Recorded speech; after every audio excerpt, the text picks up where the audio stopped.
these kinds of assessments, right, they're not so much fun. So I will try to make it the least amount of the less painful, the least painful. So let's begin. I'm just going to share my screen and take you. Oh, and by the way, before I begin, let me just send over, just in case you haven't seen it, there is a link I want you guys to use. 1 second. Here it is. Excellent. So here's the link of the Google Drive, just so you have it as we move along in this presentation. I think most of you know me. I've been teaching as an adjunct for a while. So for those of you who don't or don't remember me, I'm Stephanie, and I also teach the GATE courses of which we're going to be talking about today. As Dr. Akhtar mentioned, this is the evaluations that we're going to be conducting annually. So get used to them. They're going to be very simple, and they're not going to be systematizing your courses. Don't worry, it won't affect your teaching style. We're just going to try to systematize the way in which we collect data, in which you collect data for us to make these reports better and better for us and obviously the university. So my goal today is going to be to walk you through the process of this evaluation, of this assessment. What are going to be the changes that we need to implement beginning this fall going forward? And again, walk you through this Google Drive, which is going to be pretty much the house of all the different materials and the instructions so that you can feel comfortable with this assessment process. All right. So if you have any questions, please stop me at any time. And then you'll find that some of the information may be a little bit repetitive, or the timing is a little bit confusing, but don't worry, there is a worksheet, a handout for everything. In that Google Drive that you have, you'll find this, okay? And I'll break this down for you once we finish with the explanation of the big picture of what is this assessment about and so on, all right? If you want to, you can open up the two handouts or the handout of whatever class it is that you teach the most of the two GATE courses. If you teach both, you'll find that the information is quite sometimes repetitive. There are subtle differences that you'll notice, but you can just open one of them and that will be fine. Most of this information will be in the presentation that I'm about to give you. So this is the key aspect for now that I want you to just have with you. All right, so let's begin right here. And this is the University Core Curriculum Assessment. So for the GATE courses, it's very specific, right? So our agenda, first, we're going to be covering the assessment in general, the context of this assessment. What is this assessment about? What are SLOS, this acronym that you'll see everywhere, right? Student learning outcomes. We'll look into this cycle because this is going to be very important as to what reports we need to submit each year.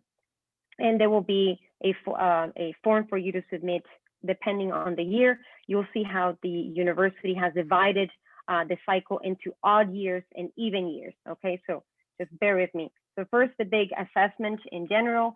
Then we're going to be very specific as to how this assessment affects our own the GATE courses, right? So if you teach REL 2011 or REL 3308, this is why you're here. So we'll see how this affects and how we're going to be implementing this in our specific courses, okay? Then we're going to be addressing the specific changes that we're going to be implementing beginning this fall. Again, do not worry, this will be extremely open and kind of open-ended, very flexible. Many of you already have these already established in your courses. We just want to be able to measure it, right? And provide you a way for you to help us collect this data and provide good reports, right? And lastly, I'm going to give you a calendar so that you have this in your records and don't freak out every time of the year that you need to submit your data, okay? So let's begin with the assessment overall. This assessment is basically an effort by the university to enhance student learning and success. And to do this, they're going to be assessing, evaluating all the university core curriculum courses, all right? And so that includes us and the GATE courses.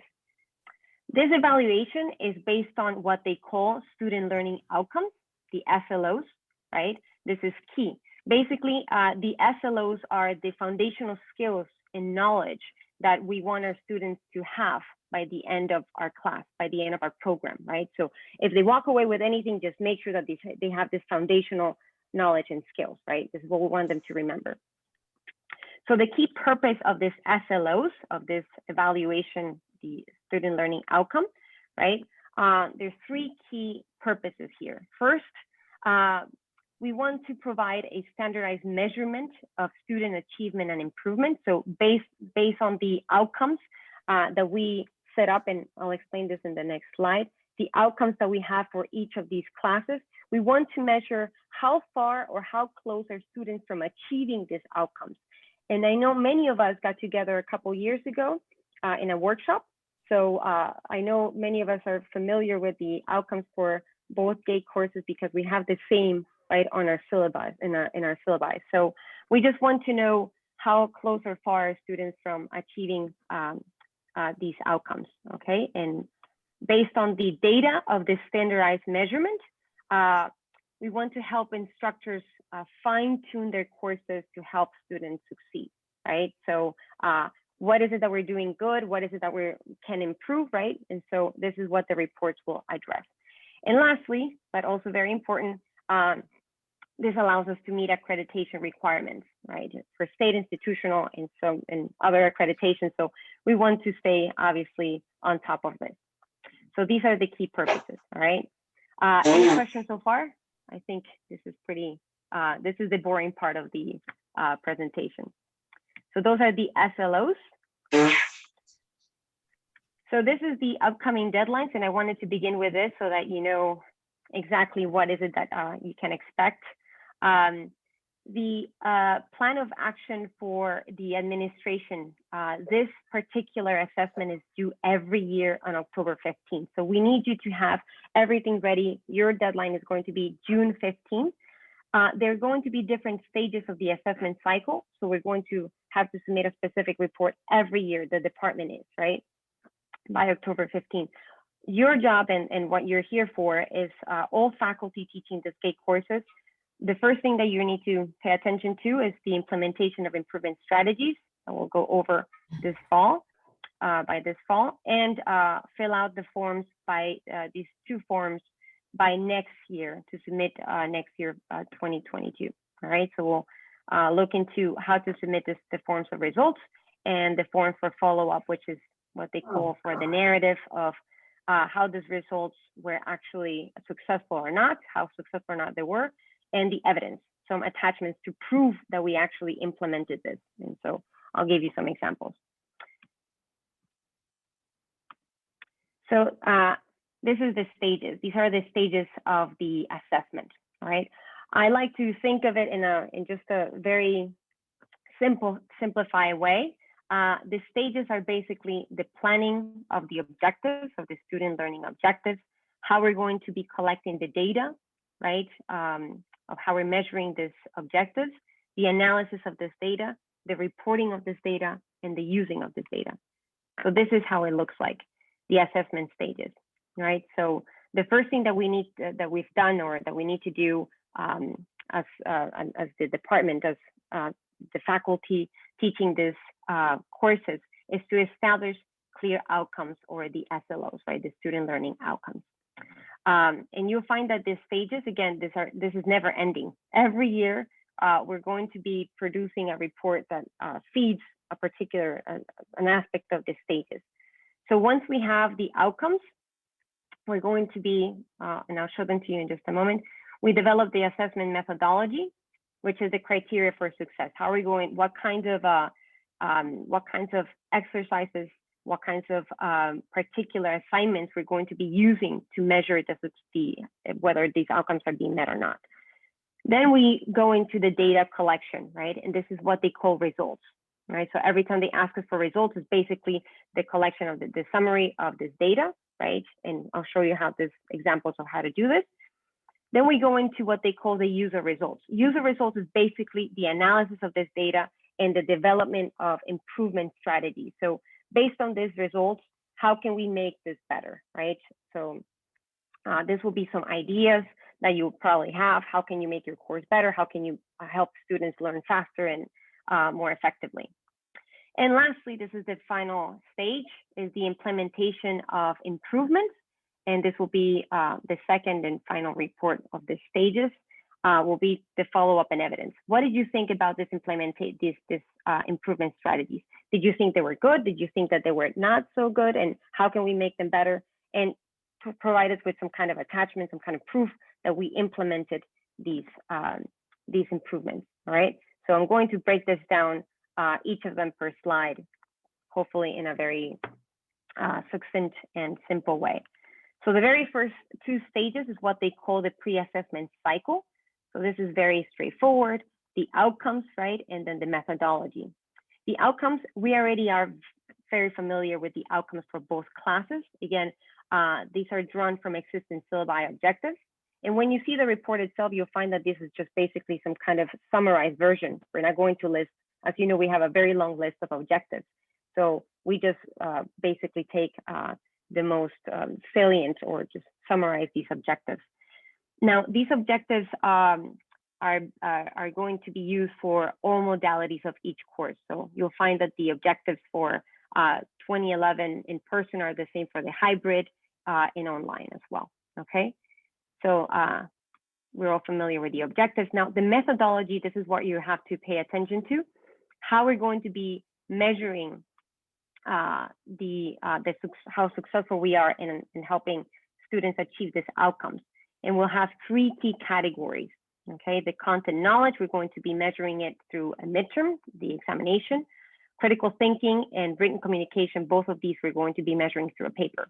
And so we'll provide you with ways to measure this, right? The minimal criteria for success and the materials for you to do this, okay?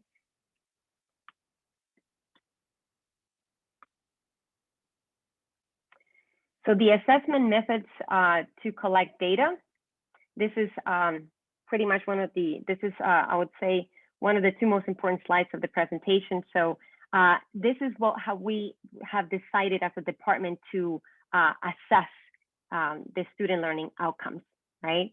So like I mentioned, these are the categories that we have to measure our outcomes, right?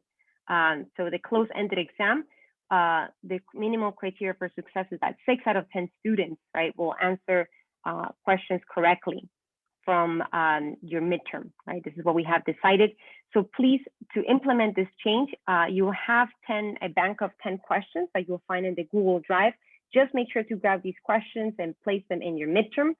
We don't want to standardize your exam. We don't want to standardize your teaching, but this will help us, right, comply with the report. And again, if you're not satisfied with the questions, we can always fine tune this together. This is supposed to be an inclusive and collaborative process, okay? So if you don't like something, you can always add it onto the Google Drive, okay? For the written communication, this is any essay. And again, all of these methods we already have in our courses. So we just want you to, again, standardize the way in which you collect the data. So for this, we're going to utilize particular rubrics that we want you to use. And to make this easy, Canvas allows us to upload this into a grading system. And I can show you this in a one-on-one conversation on Zoom if you like, so that you can make this easy on you and us when we collect this information. So the length for the written communication paper is a little shorter than the final research paper, roughly 4 to 5 pages. We have decided this, but again, this is always changeable every cycle. We're very generous with the minimal criteria for success, right? So the majority of papers will pass with 11 out of 20 points. This is 55, right, out of 100, if that's the scale that you utilize, right? And include peer-reviewed sources and works cited bibliography. Again, all of this you probably already use in your class already. And the final paper, the research paper, same thing. We're going to have a rubric for you to utilize, and same exact minimal criteria for success. 11 out of 20 points, 55 out of 100, right? Same exact thing.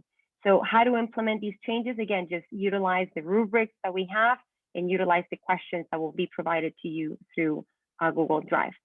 All right. So here are the penultimate stage, which is the improvement strategies. and this is where we are in our cycle. And I'll show you a calendar in just a minute to give you a visual. These are the changes that need to be implemented by the fall 2021. And again, this will be very easy to, so don't freak out if you think that you don't have enough time.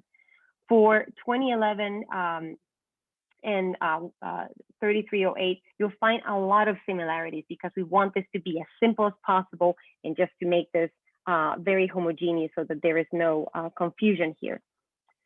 So the very first change that we're going to be implementing is the usage of worksheets, right? Just to help students have some kind of visual aid here. Worksheets that help students compare religions or compare theorists, right? And again, many of you perhaps already do this. So all we need you to do is to mention this in your syllabus or just have it there in case we need to, we ask you to provide an attachment or when you need to provide this attachment for the one of the reports that you need to submit.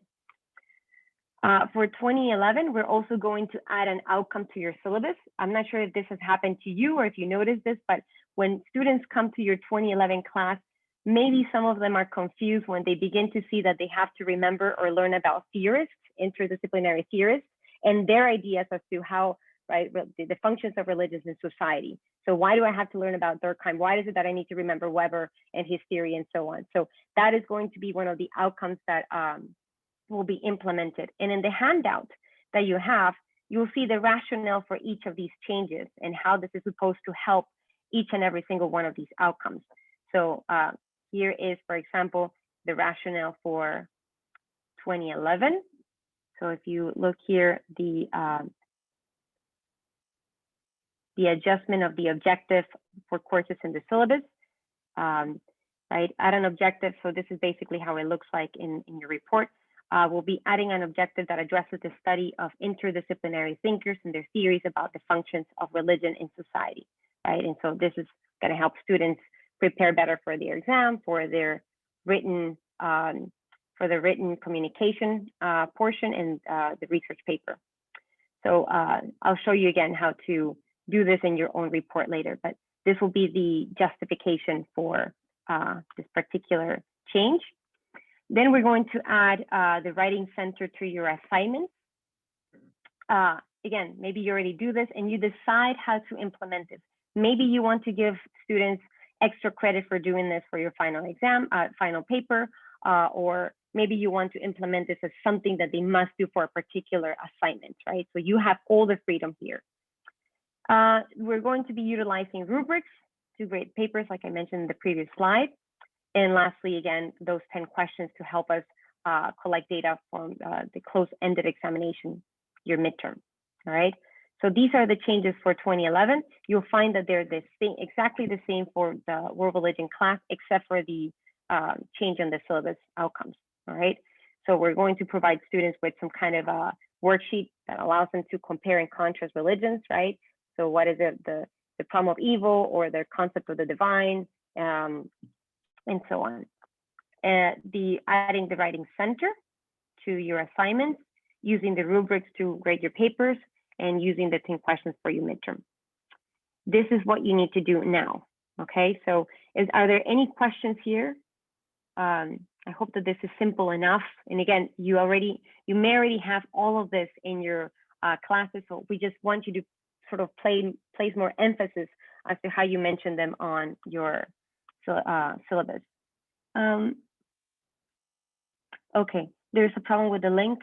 Ooh, okay, my bad. Let me just send you, I can copy and paste it again. Give me 1 second.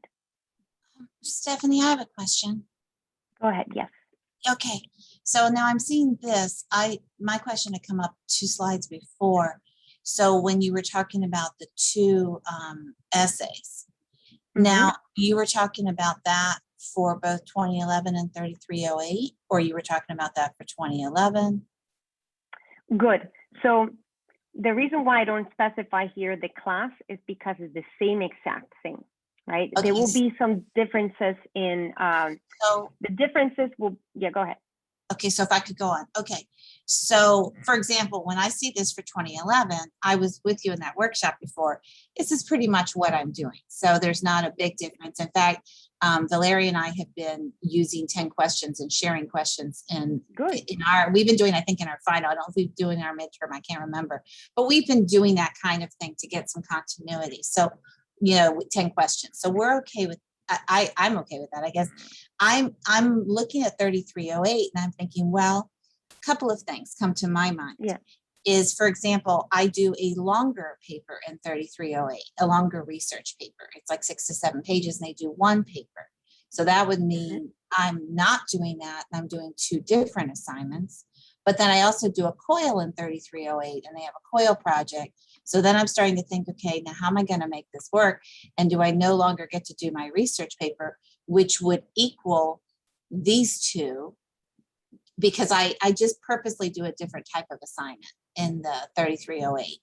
And so that's, I guess, what I'm thinking through as I'm seeing this.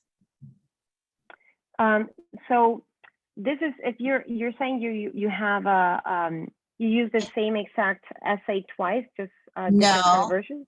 No. In 2011, I have 2 different essays. I have at the moment a virtual pilgrimage because they can't go places, and then another short research essay.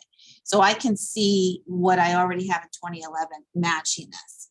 I just need to look at whatever this rubric is you want me to use. And that's okay because Valeria's on me all the time about how rubrics will help me. So that's good. Now the 3308 is where my questions are. That's where my questions lie because I have one writing assignment in that class in addition to a coil module, and it's a longer essay than either of these 2. Am I being asked to not do that and have 2 smaller essays? So here's a good question. And sorry, I was just reading also the chat comment that I didn't allow permission for everyone on the Google Drive. So that's why I'm so sorry, I didn't. This is why I was kind of blinking out. And I was trying to give all of you permission so that you can see it. But bear with me, guys. Let me answer your question first and then make sure that you can access this. The handout has exact information that we have here on the presentation. So to answer your question, Jeanette, and if anybody else is doing something similar, here's the beauty of this. We can utilize the same essay to test both, okay? Because we're testing 2 different things here. You see here in written communication, what we really want to, and you'll see this in your handout, right? We're interested in looking into a different kind of objective, like slightly different objective. So for this one, for example, we want to make sure that we understand, let me give you an example here. So for the written communication, the objective, let me just take you to the objective. Here it goes. Excellent. So for the students will be able to write about various topics in the field of religious studies. You see how it's very open, using appropriate context, content development, conventions, evidence, and syntax, right? So this is the interest of the written communication portion. In the critical thinking, it will be kind of similar in the sense that we want students to be able to compare and contrast, utilize different fields to analyze religious studies, right, to analyze the religious phenomena and so on. So you can utilize for that 3308 class, the same paper to test these both categories. You just have to use the rubric, and the rubric is different for written communication and critical thinking, all right? So I mean, slightly, it has different kinds of focuses, right? It will be the same kind of, and you'll see it, I'll show it to you guys in just a moment. But it's basically interested in addressing different kinds of, focusing on different kinds of skills, okay? So you can utilize the same one. Go ahead, Adam. Can I just ask a follow-up to Jeanette's question? Yes, because I think she said that one of her papers is much longer than these. Yes. Is that okay? Is that just a minimum, or does it need to kind of fit that? No, this is perfect. So thank you, Adam, and sorry for cutting you off, but no, yeah, go ahead. You see that we've made this extremely generous, right? We're just beginning, so we're just kind of starting and warming up. So we are trying to make this as easy as possible for you guys. Originally, the paper was actually much longer, was from 6 to 7 pages. And I reduced it to this so that, you know, if you guys have shorter papers, longer papers, I'm not sure, so that you can fit it here. If you have more pages, then the better, right? The problem, I suppose, will be if they're a little bit smaller, shorter. So I hope that that answers your question. Valeria, I see that you have your hand. Yes. So I understand. So I have the same thing with Janet. I'm doing a COIL project also in 3308, but I have a draft and then a final essay in which they have to use critical thinking. So I'm good with that. Mhm. My question is about rubrics. I Mhm. have already very, very clear rubrics. Do I have to change them and use yours, or can I incorporate your, points into my rubrics? Sure.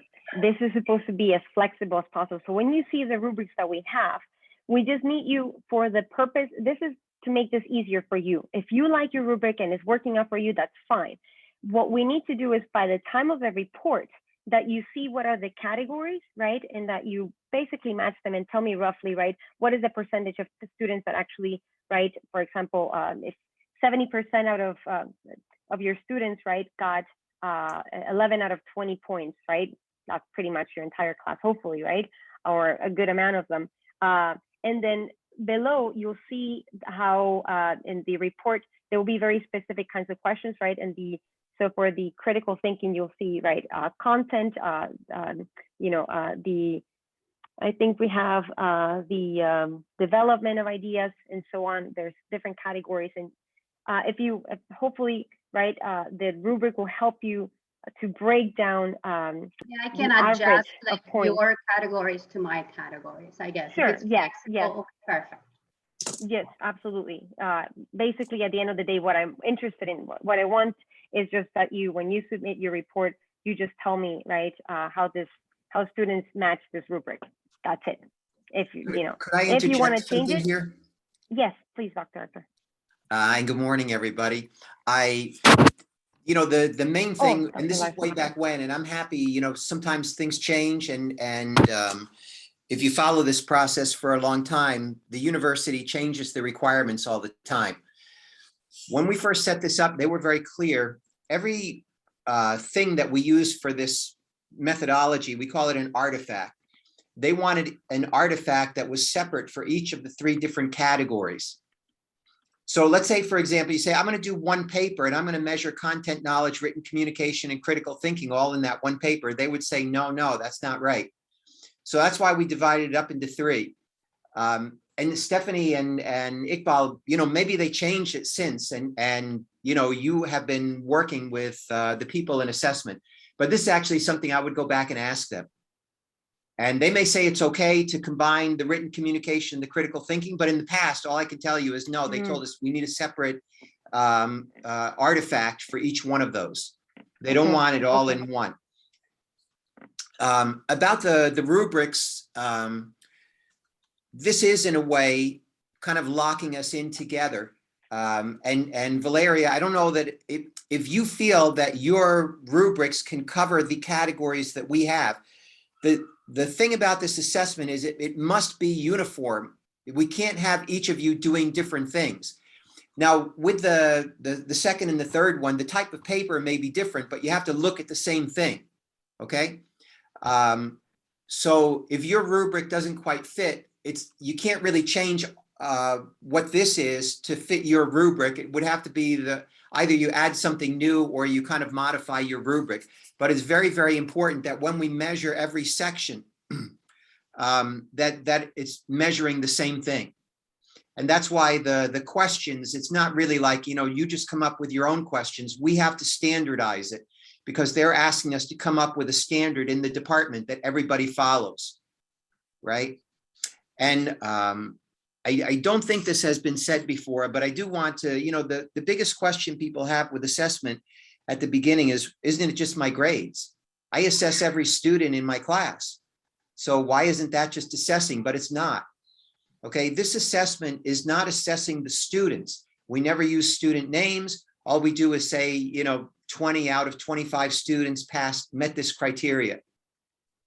We don't even tell them, anything about grades. They got an A or something like that. It's really measuring the effectiveness of our course. And so the goal is that we continually improve our course. Okay. And I would say as well, you can still make improvements to your course. You have an insight. But the kind of thing that we're doing here, the improvements that we would make would not be each one, you know, making their own improvement. The idea is that we make an improvement all together. And then we see after a certain time, yes, this made our course better. Okay. And some of that may be that the grades improved, but honestly, it's not exactly that. It's that the program improves, right? And as we work together, that we're constantly making the program. We'll never get there. And that's why, you know, you look at it and say, oh, 11 out of 20, that's a pretty low bar. That's not really the point, right? These are, the point is that we're continually making it better. And if you get to the point where you say, no, 100% of my students got an A, guess what? That still doesn't mean that you're done making improvements to the course or the program. So it's really not about grades, and you have to, I know it sounds like kind of counterintuitive, but that's the basic thing, that we're always trying to make our program better. Sometimes the field changes, sometimes the technology changes, but a lot of times it's just finding better ways to do this. You could see this is more involved than the old way, just go and teach it on your own and make your own decisions right now. And this is why it's helping us to have this standardized. When we came up with the standardized, in case you're new, the standardized course syllabus, the idea was that we would always work together as a team and make it better and better. So we wanted to give you flexibility that you could still do things that you like to do on your own and you know, have your own interests develop, but standard enough that we were really on the same page. And just for this exact purpose. Sorry, guys. No, thank you so much, Dr. Larson. That was very important. And I will double check with the office and make sure that whether, you know, we can use the same item or not. They were incredibly open-ended with some of the parts of the process. So, for example, for the examination, they didn't even require that we have standardized questions sometimes, you know, if they had the same topic. So, you know, I thought that was way too open. So, yeah, absolutely. I will double check with that. And guys, as soon as I make the Google Drive available to all of you, just be a little patient. It's going to be fine-tuned in the upcoming days. So by Monday, you'll be able to see everything in a much more of a concise and organized way. But yes, so I'll send out an email with all of this information and also updating with the question that Dr. Larson just brought up. So this is pretty much the criteria for success that we have. Dr. Larson just covered obviously what is the big picture here. So we already went over the improvement strategies we want to implement, what parts we need to standardize, and what is pretty much open-ended in your choice as to how to implement it. For example, the worksheets or the utilizing the writing center of the university. The last step of the assessment process is the implementation of improvements. And this is due next year in October 15th. Your deadlines are going to be different so that we may collect this all and submit it on time by October 15th. Your deadline, as you will see in the calendar, will be June 15th. So hopefully by the summer, you'll have the time to sit down and collect this data and submit the 2 reports. So in this last step of the assessment is very simple. It's basically the follow-up. This here we ask you to sit down and sort of reflect as to whether the plan improvements were implemented. If they were implemented, how good were they? How far or how do they need to be fixed so that they can help us help students reach those outcomes? And explain the plan of action, right, for the next cycle. Like, how would you improve this? How would you make this how would you make these improvements better, right? So what they call constant improvement. And the evidence. This is basically attachments, right? The proof that we have implemented these changes that we just saw in the previous slide. So if you, for example, mentioned the writing center in your syllabus, we'll ask you for your syllabus. We'll also, here we'll see that you have implemented that extra outcome that we added, right? Or a screenshot if you, for the writing center, you just wanted to have it as an announcement in your Canvas, a screenshot of this will also suffice. So this is basically, right, how we're going to prove that we have implemented this. All right, so you just supply that for us. So this assessment is cyclical. Like I said, this is an annual effort that is never ending, so that we're constantly fine-tuning, constantly fixing, constantly enhancing our program, like Dr. Larson said. But this will be a different report depending on the year, right? If it's an odd year, we're going to submit a particular report. For an even year, a different report will be submitted. However, for every single year, we're going to be submitting results or data. The data for these 3 different outcome categories. So the data for the midterm, the data for the written paper, for the written content, and the written assignment, and lastly the critical thinking, right? So the 2 papers here. So now we're in an odd year, 2021. So here we have to submit the results and the user results. The results again are the outcomes of these categories that I just mentioned. And the user results, this is the phrase they utilize, the language they use for strategies of improvement based on the results of the past 2 years. So we look back and now we have implemented these strategies to make it better. So next year, what we're going to be, all of us submitting is the results, right? Same thing, we're doing with how far or close are we from helping students achieve these outcomes, the follow-up narrative and the evidence that we just talked about in the previous slide, and so on, right? We'll go back to results and user results and results, follow-up, and evidence, right? So this is basically what you can look forward. These are the next 5 years of what you need to do, right? So these will be different reports. There's only 2 reports, one for odd years and one for even years. And this will be very clear for you with the instructions on the Google Drive that I'll show you just in a moment. So our current cycle, this is our current assessment cycle. This is how it looks like. The pre-assessment cycle, we already have defined our outcomes, our SLOs, right? And I'll show you just in a minute how this will look like in the handout that you can download from the Drive, and the methodology of assessment outcomes, what we just looked into. The first year of this cycle started in 2019, where we submitted results, the follow-up narrative, and the evidence. And this is where we are now, right? So this is what is due up. This is what it's due this year. We're just submitted the results and user results, and this is what you need to do now, so that you can begin to work on your report for the even year, right? So you're going to implement these improvements that we just talked about, the standardization of some of these assignments, and so that by 2022 you'll be ready to submit your results, right? The follow-up narrative and your evidence. Okay, so here is an example of how this will look like. So for each report, you have to address every single one of the outcome categories. So this one, for example, is focused on the content knowledge, which is measured through the closed-ended exam, which is the midterm. And just to remind everyone, right, what is the minimal criteria for success? Scoring 6 out of 10 questions correctly, right? So this is an example based on one of the courses that we assessed this semester. A total of 29 students were assessed. All students 100% scored 6 or above the minimum criteria. This is the class average, highest score, lowest score, and most wrong answer questions. So this is what you have to do with your course, right? With one of the classes for REL 2011 and separately REL 3308. And I know most of you teach both classes. Okay, so be prepared to submit a report per class every year, okay? And then the user results for improvement. This is what we're submitting, right? The different changes that I just showed you, right? The worksheet, the change in the outcome of the syllabus, the writing center, right? All of these different improvements will be there. And as you will see in the Google Drive, we'll have a particular file where you can submit ideas for future improvements, right? I know many of you share, like Janet and Valeria, you were saying you share a lot of ideas. So if you want to share this with the department, right?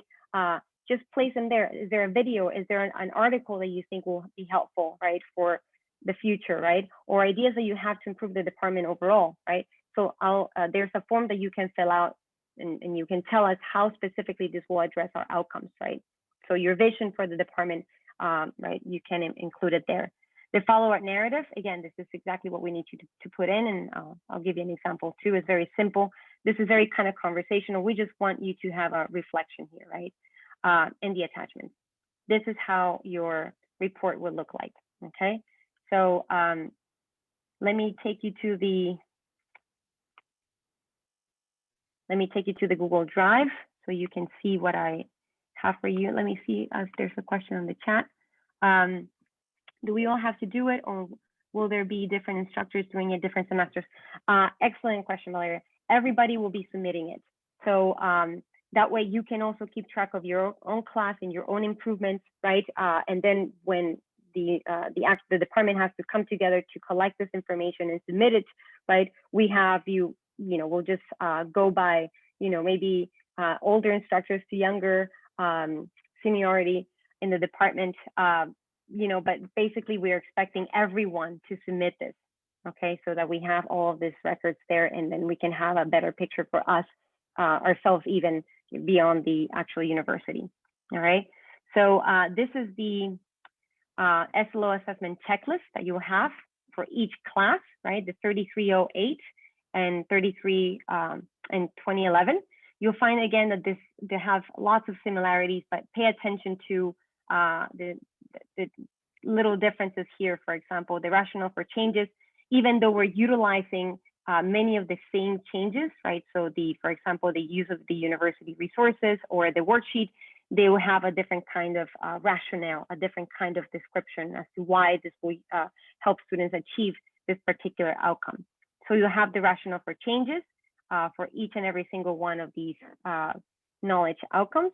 You also have a chart for the outcomes, methods, and criteria for success, out of which the data will come out. So here you see what are the student outcomes that we want you to help students, right, achieve, the categories, the assessment methods, the criteria for success, and how to implement them. Basically, what you just saw in this PowerPoint summarized on your handout. And lastly, you have the GATE courses, the assessment cycle, the current assessment cycle, and just the cyclical assessment calendar, so that everybody knows what's coming next. Okay, so you have a calendar as well there. I think, all right, so you should have all this information available to you once I make this accessible by everyone. So here is what you can find in this Google Drive, the handouts. This is the timeline that we just looked for the next 5 years. The presentation, this PowerPoint will also be available there. This particular file is where you submit your SLOS report, right? And when you click there, you'll find that the forms, right, for the odd years and the even years are available here. If you click here, it'll take you to the report itself and examples as to how to submit it specifically. Just you have to change basically the data. The model, the narrative will be there for you so that you don't have to worry about that. And just a reminder of what is it that we're measuring and the criteria for success, all right? So this is an example of content knowledge, right? What is it this is for the odd years that we need to submit results and user results, right? How many of your students, again, we already saw this example, but it is helpful for you to see it maybe on how it will look on your actual report, and user results for improvement. So this is what we're currently doing, right? The worksheet, the writing center, and so on, okay? So this will be what you need to submit per category of knowledge, okay? So, and you have, again, a model for each of them, okay? So you're not lost. So here are the forms, and here's where you will submit them, right? So for 2011, you'll go here, and for 3308, you'll drop it in that place. These are the SLOs for the courses, the materials to be implemented. Everything should be here. Again, if for the rubrics, here are the rubrics for the written communication and for the critical thinking. This is what we're going to be systematizing, as Dr. Larson said. Here are the worksheets and some ideas. You'll see, here I have one of them, for example, that you don't have to do the same one. In fact, I have different worksheets per one that is global and then one per chapter. Maybe you have the same thing, right? So this is just an idea of, how can you compare and contrast all the world religions that you're going to be looking into and the different aspects for 2011 and 3308. Okay, so here you have those ideas for handouts for the worksheets. You can, again, create your own just to help students have a much more visual explanation. And this is for the change that we want to add for the syllabus 2011. So basically, you just have to add this. It's already done for you, right? I'm just showing you here how to add this to your syllabus. And if you want to, then just also include it in the description of the course, right? That we're going to be looking into thinkers, right? And how they basically their theories as to the functions of religion in society, okay? So those are the changes to be implemented. So you just have to go to the GATE courses here and the SLOs, okay? The specifics of each and every single one, the changes for each class, you can find them here. But again, this is what you find on your handout. The academic assessment information, this is if you want to look into what is this assessment more on your own, you'll find that at the very bottom of your handout, you'll have, or at some point here in the beginning, you'll have a place to go. And if you want to just look into some of the materials and the processes, right, as explained, and they do a great job in explaining each and every single one of these steps if you want to learn more on your own, because indeed there's a lot into it. So just click here, and we also have some kind of material that they have provided us that we want you to have as well. And this is the ideas and materials for improvement. This is for the future, right? Maybe this is what I was talking about earlier. If you have media that you want to share, maybe there's a movie, some videos explaining the theories and so on, articles, ideas of improvement form submission. This is where you submit this particular form. And I'll make this into a PDF so that you can just do this in a very simple manner. So to submit your idea, you're basically tell us what category, first the course, right? And then the category that you like to, that this particular idea is going to address.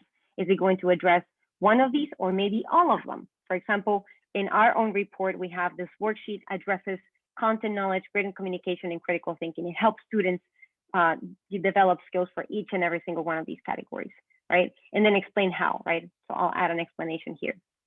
Use of university resources. We have another idea of the mid-semester survey. Again, maybe many of you already use this. So we just want to have these ideas dropped here so that we can just take from here moving forward, okay? Because it already works and that's what we want. And perhaps we want to have better interaction just or help each other out more so this would be faculty resources, so we can help, you know, if like Janet and Valeria, they're collaborating, maybe we want to collaborate with more people and make this more inclusive, we can do that as well, and so on. So learning materials, all of this, you have the different other categories that you can include here, curriculum changes, course objectives. So I give you all these different options that you can think about and include them in this form to develop your idea, okay? And that way we can all have benefit from the creativity of every single one of you. And I think that would be it, the current report. I know it's a lot of information. It looks very busy. It may stress you out if you have, if this, let me see if I can take you to the actual, okay, here it is. Okay. All right, here is the report that we just submitted into the TrackDat website, where we put all of this information or this data per course. And again, in every single modality, we just submitted the results and user results for every single one of these categories, explaining the results and also the user results for improvement, or again, what are the strategies for improvement that we are submitting. So you'll see this also available on the Google Drive, and you'll see the same thing for REL 3308. Irene, I see that you have your hand up. Please go ahead. Yes, good morning. Well, great job. You're very thorough. We got a lot of stuff covered here. Thank you. You guys worked very hard on this. I just wanted to know, as far as like the quiz questions going into the midterm, at least if you're doing it online, should we do it like a separate, you know, to make it easier, like the global learning kind of quiz? That's a very good question. And to be completely honest, as I was putting all of this together, I was thinking about all of this, and I wanted to run this and sort of have this conversation. I originally thought that maybe doing it on its own, it will be much easier to sort of, track, but I wasn't sure if this was going to be an extra burden.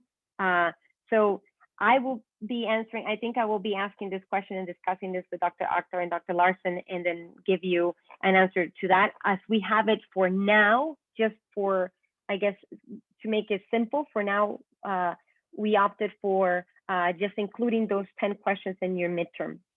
But I think that, it's a very valid observation. And if we can, then I would say, have it as a separate exiting or in the, at some point have this on its own. Yeah, because I have to like go through manually and find those questions and do all the data for that. It makes my life easier, actually, as well when I'm going through the thing. So I will give you guys an update. Again, you'll receive an email with the summary of all this and access to all of this material and the handouts and so on. And again, this is going to be sort of cleaned up and combed as we move forward. Hopefully by the beginning of next year, but next Monday, next week, you have at least, right, specifically the materials that we need you to include, and the handouts, everything will be there for you to know what to do next. So, but as of now, we think we have the structures and the bones of it. I don't know if there's anybody else has a question, or if Dr. Akhtar or Larson want to jump in and just tell us if there's anything else we need to know. Stephanie, you did a wonderful job. Thank you so much for taking the time to organize all of these things that we need to do. I know I've leaned very heavily on you, and you've done an exceptional job. So kind of systematizing it for us and for the department and laying it out. So I'll also then provide you guys the recording as well. So once you have access to the drive, you can also use the recording to help you and anyone else that wasn't able to attend. Thanks a lot. Excellent. Yes. And I'd like to thank you both for the great work that you've done. As Aaron said, it shows a lot of thought and work and effort. This will really take us to the next level. So we appreciate all of you adjuncts and faculty members full-time for the work that you do. The university, this is really the heart of what we do here. I know sometimes it may seem like it's a little bit burdensome, but what we've tried to do here, and I think you see it with the presentation, we try to make it things that you already do. So it's not so, and these are things that you should think about at the end of the day.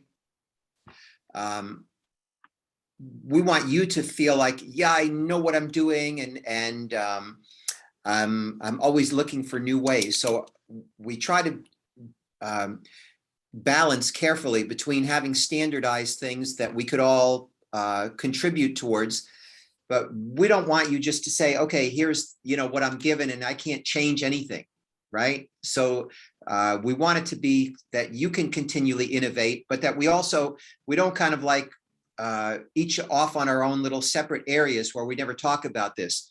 So we implement some changes together, we see how they work, and that we're in step with each other. But at the same time, if you have a great idea, you could try it out in your section, and then of course, or you could just bring it up at the meeting, and we want you to continually innovate, right, and get better and better at this. And I think this is a great template, Stephanie and Iqbal, for allowing that to happen. So thank you all. Yeah, thank you so much. It's been a pleasure.